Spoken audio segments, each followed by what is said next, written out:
बंगाल के दार्जिलिंग में बड़ा ट्रेन हादसा हुआ है। बंगाल के फांसीदेवा में मालगाड़ी से टक्कर की शिकार हुई कांचनजंगा एक्सप्रेस से 9 people have died in the Bengal train. 17 जून 2024 अगरतला से कोलकाता के सियालदह जा रही कंचनजंगा एक्सप्रेस वेस्ट बंगाल के न्यू जलपाईगुड़ी के पास स्थित रंगपा स्टेशन पे सुबह के 9 बजे के आसपास कंचनजंगा एक्सप्रेस को एक मालगाड़ी ने पीछे से टक्कर मार दी, जिसके वजह से इतना भयानक एक्सीडेंट हुआ जिसे आप जानकर हैरान रह जाएंगे। दरअसल कंचनजंगा एक्सप्रेस स्पेशली वेस्ट बंगाल से त्रिपुरा के लिए चलती है, जिसे 8 अक्टूबर 2016 में सबसे पहले चलाया गया था। लेकिन खैर बात करते हैं मुद्दे की कि आखिर कैसे कंचनजंगा एक्सप्रेस को मालगाड़ी ने टक्कर मार दी और ऐसा क्या मिस्टेक हुआ जो इतना बड़ा हादसा का कारण बन गया। देखिए 17 जून 2024 सुबह के लगभग 6 बजे से ही वेस्ट बंगाल के रानी पत्रा रेलवे स्टेशन और चतरहाट जंक्शन के बीच ऑटोमेटिक सिग्नल सिस्टम के अंदर कुछ खराबी चल रही थी, जिससे वहां का सिग्नल अच्छे से वर्किंग नहीं कर पा रहा था। और यही वजह है कि मालगाड़ी को राइट इंफॉर्मेशन नहीं मिलने की वजह से या कहे तो राइट सिग्नल नहीं मिलने की वजह से वह मालगाड़ी अपने ट्रैक पर चलती गई और आगे जाकर कंचनजंगा एक्सप्रेस को टक्कर मार दी। हालांकि ये एक्सीडेंट तो हुआ, लेकिन सौभाग्य की बात तो ये रही कि इसमें ज्यादा लोगों की मृत्यु नहीं हुई। लेकिन हाँ, द इकोनॉमिक्स टाइम के अनुसार इस एक्सीडेंट में 15 पैसेंजर्स की मृत्यु हो चुकी है और 60 पैसेंजर्स ऐसे हैं जो कि इंजर्ड हैं। लेकिन फिर भी यह एक्सीडेंट इतने भयानक तरीके से हुआ कि कंचनजंगा एक्सप्रेस के 4 डिब्बे पलट गए और मालगाड़ी के डिब्बे के ऊपर ओवरलैप कर गए, तो वहीं ट्रेन के कुछ डिब्बे रेलवे ट्रैक से उतरकर पलट गए।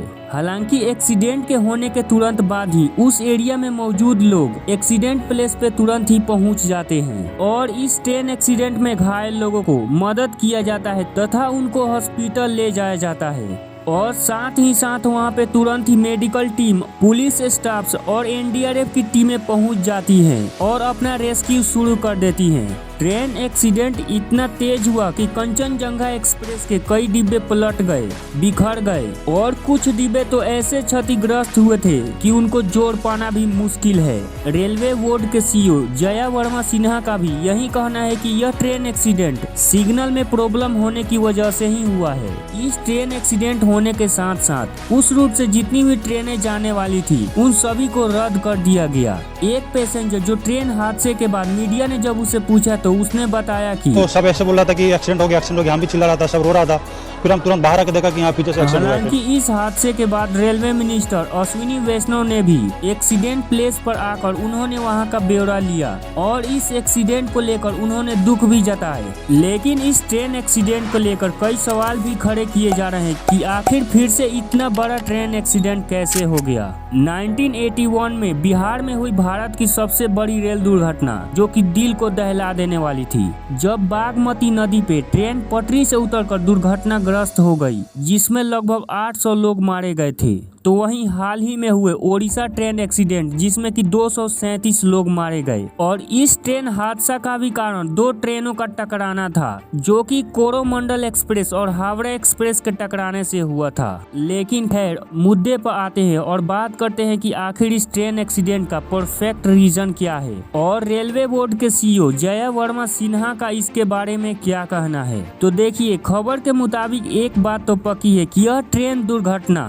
ऑटोमेटिक सिग्नल सिस्टम के खराब होने की वजह से ही हुआ है। इसके अलावा जया वर्मा सिन्हा ने यह भी कहा है कि जिनकी भी इस ट्रेन एक्सीडेंट में मृत्यु हुई है उनको 10 लाख रुपए दिए जाएंगे, तो वहीं गंभीर रूप से घायल लोगों को 2.5 लाख रुपए देने की घोषणा की गई। हालांकि अभी भी इस एक्सीडेंट से जुड़े काफी एक्यूरेट डेटा आना बाकी है और उम्मीद है कि इन्वेस्टिगेशन के बाद ये पता चल पाएगा कि आखिर इस ट्रेन एक्सीडेंट का रीजन क्या था। इंडिया गवर्नमेंट के द्वारा इन्वेस्टिगेशन टीम को काम पे लगा दिया गया है और जल्द ही ट्रेन एक्सीडेंट से जुड़े हुए वो तमाम खबरें सामने आएंगी जो कि अभी तक पता नहीं चल पाई हैं। और मैं एक ही चीज कहूंगा कि इंडियन गवर्नमेंट को ट्रेन के हो रहे इन हादसों को बचाने के लिए एक बड़ा कदम उठाना चाहिए और गवर्नमेंट को स्ट्रॉन्ग इन्वेस्टिगेशन करना चाहिए ताकि ऐसे फिर फ्यूचर में हादसे ना हो। और रेलवे मिनिस्टर को भी इस पर स्ट्रॉन्ग एक्शन लेना चाहिए। आप इस वीडियो को इतना शेयर कीजिए कि ये सभी जान पाए कि हमें ट्रेन ट्रेवल करते समय बहुत ही अटेंशन रहना चाहिए, क्योंकि ये जागरूकता ही भविष्य में होने वाली ट्रेन एक्सीडेंट को बचा सकती है।